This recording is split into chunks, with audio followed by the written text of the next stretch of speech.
Bonjour les amis, est-ce que vous connaissez le canon français? Alors pas les canons qu'on balance aux Ukrainiens, là vous savez, les canons qui s'appellent César. Alors j'ai demandé, hein, ça s'écrit C-A-E-S-A-R, mais il paraît que ça se prononce César. Donc je prononce César, hein. Vous savez, on en file plein aux Ukrainiens pour se battre contre ces salauds de Popov qui veulent nous envahir. Hein. Si Choupinet nous l'a dit, c'est que c'est vrai. Hein. Et donc, résultat, on n'en a plus dans l'armée française. Non, non, je ne vous parle pas de ces canons-là. Je vous parle d'une association qui s'appelle le Canon français et qui, depuis 2022, multiplie quelque part les festivités dans des lieux souvent historiques,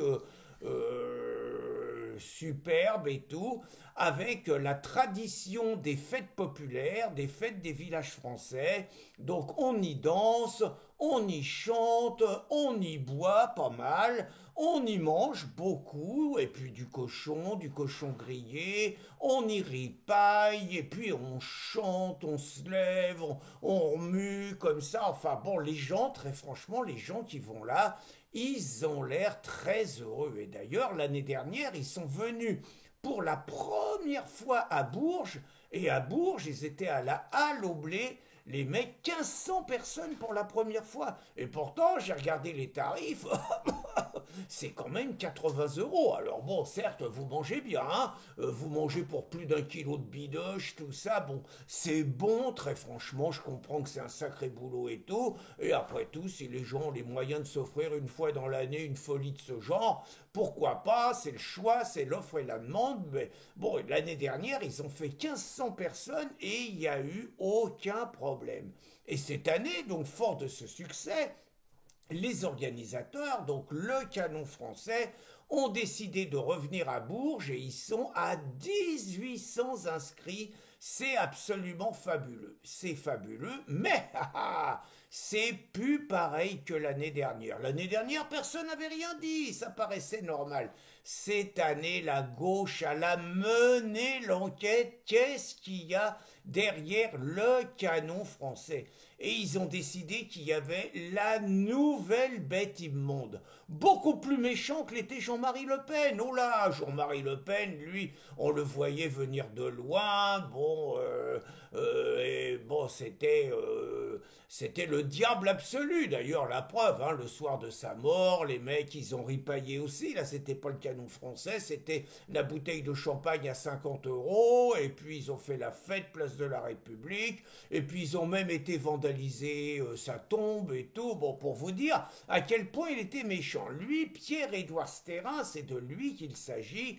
Lui, il a plein de défauts, ce mec. Le premier défaut, c'est que ce salopard, il est milliardaire. C'est pas normal, ils le disent, les mecs des Insoumis. Il devrait pas y avoir de milliardaires. Sauf les milliardaires de gauche. Hein, les milliardaires de gauche qui arrosent les médias de propagande, eux, ils ont le droit, c'est des bons milliardaires. Mais les milliardaires qui sont pas de gauche, ils sont dangereux, nocifs, malsains. Regardez Bolloré. Et donc Pierre-Édouard Stérin, donc il est déjà milliardaire. En plus, il est conservateur. Pas bien, faut être progressiste. En plus, il est catholique. Connerie, connerie, faut être bouffeur de curé.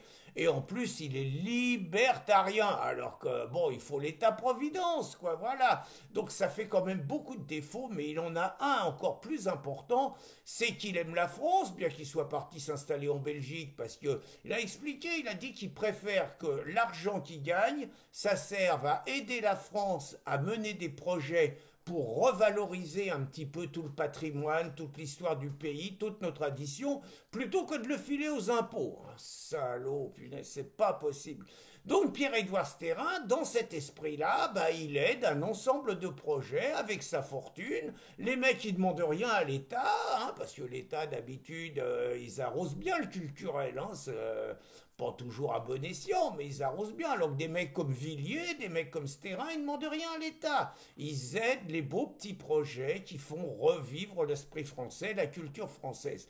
Mais la gauche, et principalement le journal L'Humanité et les Insoumis, ils ont compris que derrière ça, il y avait là l'ombre de l'extrême droite, raciste, fasciste, nazi, homophobe, islamophobe, grossophobe, etc., etc. Et là, ils ont entamé le combat. Alors, ils ont commencé en Auvergne, je crois, dans l'Allier. Il y a eu des pièces de théâtre, ils ont essayé de les interdire. Je crois que c'était Murmure de la Cité. Ils ont essayé d'interdire, ils ont essayé d'interdire une pièce de Boris Vian, même Boris Vian, un espèce d'anarchiste pacifiste de droite. Ils ont essayé d'empêcher la pièce d'être diffusée. Et donc là, ils se lancent, ils veulent empêcher le Canon français, avec ses 1800 invités, dimanche 24, que ça puisse avoir lieu à Bourges. Mais bon, moi je reconnais que les mecs du Canon français, ils ont déconné. Très franchement, les mecs, ça va pas. Déjà, il y a un truc, vous regardez toutes les photos, la parité, elle n'est pas respectée. Il y a plus d'hommes que de femmes. C'est dégueulasse.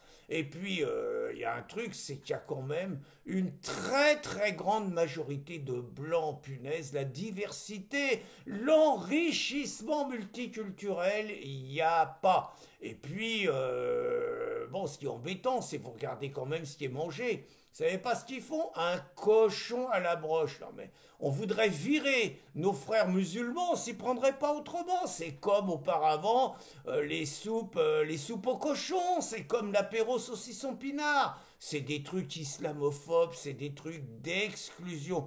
Puis sur la table, ils mettent pas du thé à la menthe. Attendez, ils mettent du vin rouge. Les mecs, ils peuvent y aller, hein, apparemment ça charge.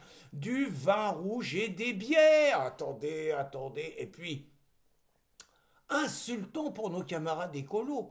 Ils mettent du fromage, c'est-à-dire du produit animal. C'est une insulte pour nos camarades végans. C'est pas possible. Puis alors, les chansons, je vous dis pas. Que des chansons en français. Et que des chansons, bon, qui sentent la culture populaire, du Sardou, du Brassens, du Brel, du Ferrat, mais que des trucs en français, vous voyez, il y a rien pour attirer, il n'y a pas de rap, par exemple, c'est dégueulasse, franchement, c'est dégueulasse, faire un truc, il n'y a pas de rap, donc je comprends complètement la colère de nos camarades de gauche et leur demande d'interdire, juste à 3 jours du spectacle, hein, leur demande d'interdire ce lieu de fête, le Canon français, gravement raciste, gravement islamophobe, gravement sexiste, avec tous les défauts que véhicule l'extrême droite. Alors après, le grand suspense, s'ils arrivent au pouvoir, c'est sûr que ça va être interdit. Pour l'instant, ils n'y sont pas encore. Donc, les autorités vont-elles se plier au diktat de la gauche, ou bien les Français, 1800 Français, auront-ils encore le droit de communier autour de nos valeurs traditionnelles, autour de la bonne viande, autour du bon vin, autour des danses, autour de nos chansons, autour de notre culture, de notre patrimoine, de notre histoire, et surtout du plaisir d'être ensemble entre Français qui aiment la France. Réponse dans quelques heures. Bonne journée les amis.